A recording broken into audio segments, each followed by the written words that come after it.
Loves being here, huh? Rochester down to Baines, tried to go for the dunk and was fouled by Zachary.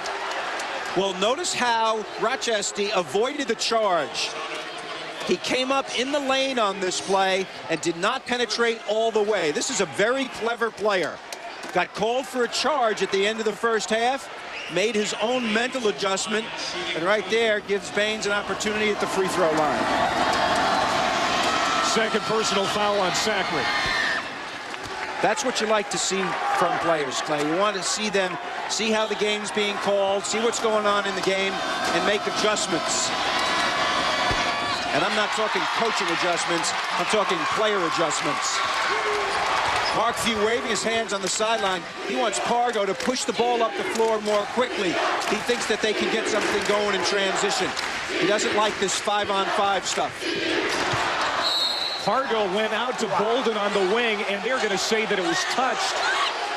No, it's not, and it's a turnover. Oh, great defense again. Weaver is all over Bolden, doing all the right things. What a knowledgeable defensive player. Lowe drops it down for Baines. Offensive foul.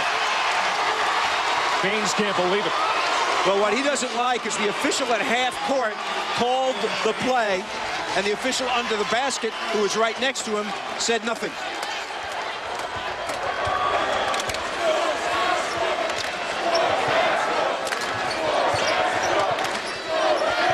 Bolden still can't find him. You hear that crowd say, kind of like when a golfer misses a putt. They want him so badly to get on the scoring table here. Lowe's been quiet. Here's Rochester. His three a little bit long. Backside rebound, Cowgill. And they're going to call him for the foul over the back. Nice block out by Pendergraft on Cowgill. Solid positioning. Second on Robbie Cowgill. He had 8 first-half points. Pendergraft was really showing some fortitude at the start of the second half here. Making some baskets. Playing tough D on the boards. He is a senior. He's got it now high overhead working on Cowgill. Now gets it on for Bolden. Pendergraft likes responsibility. There is some muscling going on in the paint. Bolden, you're right. Weaver doing a great job on him, and they turn it over. Here's Rochester now in the front court. He'll wait for help. 17.5 to go in this one. 31-24, Washington State, and there is Aaron Baines again. He's got 5 in the second half. At the beginning of each half, they make a concerted effort to go inside to Baines, and he is producing. He is the most improved player on this team. Little inside-out game. That shot is long for Downs. And now a jump ball call. And the possession arrow is going to favor Washington State. Now catch both NCAA soccer semifinal games of the Women's College Cup Friday night on ESPNU. First at 5 Eastern, 11th ranked Notre Dame meeting number 14 Florida State. Then at 7:30 Eastern, Pac-10 rivals meet as 9th ranked USC takes on number 1 UCLA. The NCAA Women's College Cup presented on ESPN by Enterprise Rent-A-Car, ESPNU this Friday night. You like volleyball? I love the way those kids jump, man. I love volleyball. NCAA championships that you get to see on ESPN. Fantastic competition. What are we talking about here? We have a scrum going on right here at the half-court area.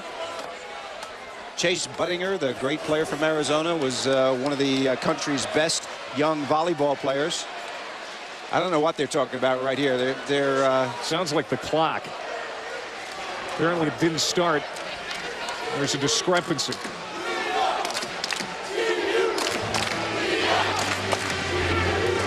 Exactly 1 year ago tonight. It's ironic that they're playing on the exact same day, December 5th.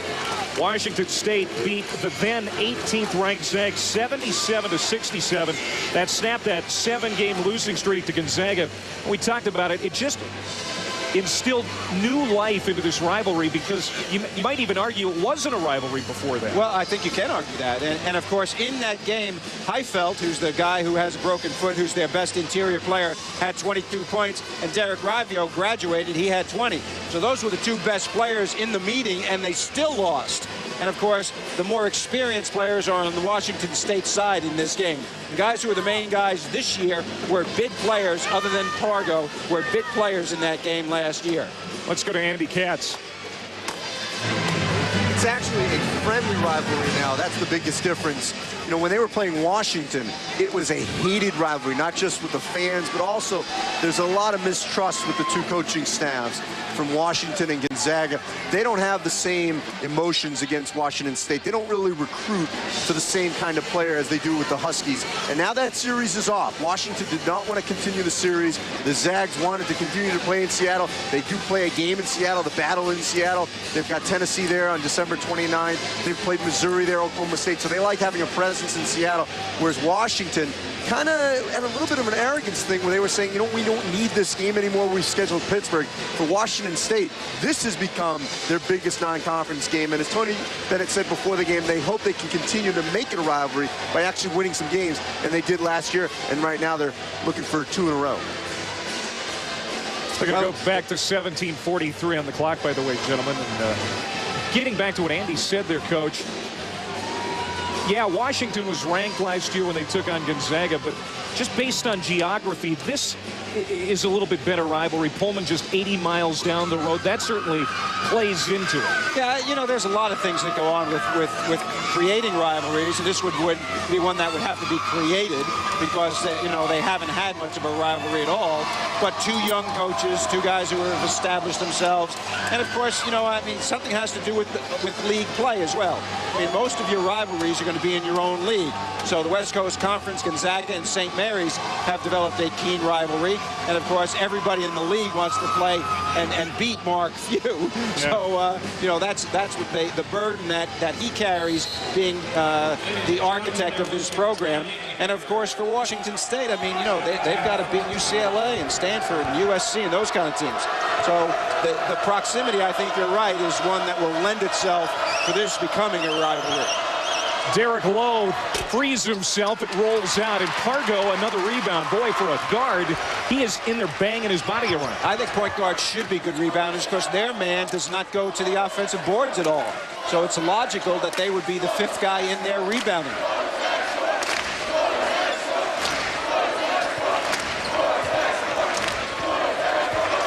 I'm surprised Bolden is not forcing the ball. He's really maintaining his poise. A guy who scores, the leading scorer, hasn't had a point.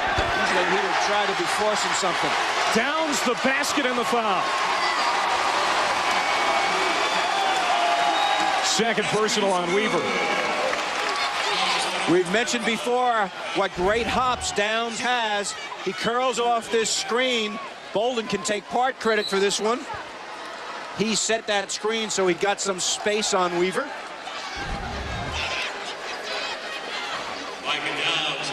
First points of the second half for Downs. You see his average on the year, 9 points. He's a pretty good free throw shooter, 81% on the season.